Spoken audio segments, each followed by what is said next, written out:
me thy një dyqan diçka me marë pasurimi, a thy dikujt, me a marë hakun dikujna. Mirë po, më thonë, i merë të gjitha shkaqet, edhe je bindur që ka me të një mu Zoti se kime mriti që ata. Kjo është çështje ndalume. Allahu nuk e shgënjen. Për shkak se ai me të vërtetë ju ka mbështet Allahut. Mirë po do t'jap përgjegjësi pastaj.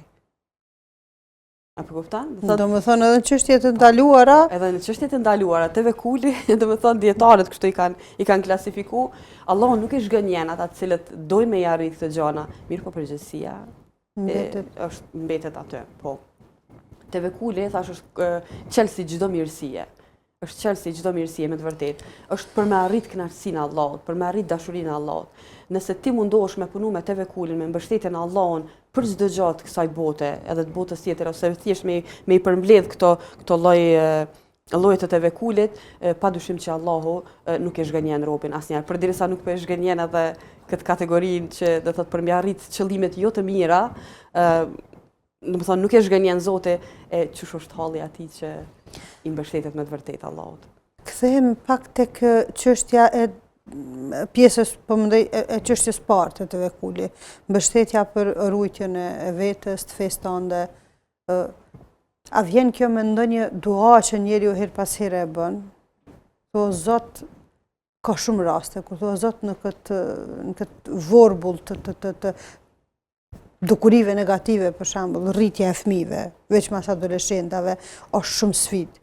Edhe mu si nana i herën bjen me thonë, o Zot, unë jam të ja bë sebepin, unë jam të u mundu.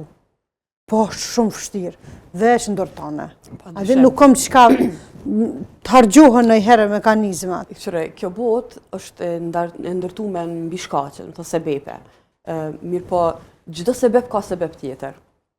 Çdo sebep ka sebep tjetër. Pra, çush mujna me sqaru këto? Për shembull, çështja e çdo sebep thash ka sebep tjetër.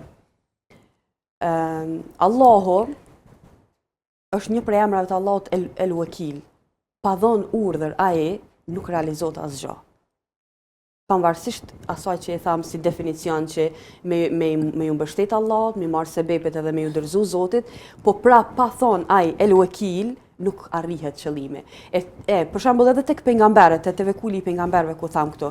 Edhe te kjo pjesë këtu, nuk kish me vlet as pejgamberllëku, as mbështetja, as puna, as sfida, as krejt jetën që e kanë bërë pejgamberët në rrugë të Zotit, po të mos kish dhënë urdhër El Wakili me u kry kjo punë. Prandaj edhe në këtë botë, elhamdulillah, që kjo është ajo shpresa që neve na mban se dikush thotë unë po mundohen api bëj punë te pjalo Allahut e sa në krejt po prapë kam frikën. Kjo frika është diçka normale që te secili ndodh.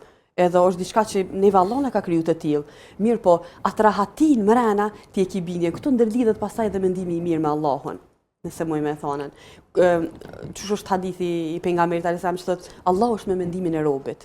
Qysh të menoj që ashtu bëhet? Qysh të menoj që ashtu bëhet? Edhe vallahi, billahi, tallahi, nuk bëhet ndryshe përveç se qysh të mendon për Zotin. Pavarësisht nëse na krejt të tjerat mundohemi me i bë, po mrena për mrena e kem atë luftën që nuk është ajo dorëzim total. E që ta na duhet me mësue, e që ta mësojnë sprovat e jetës.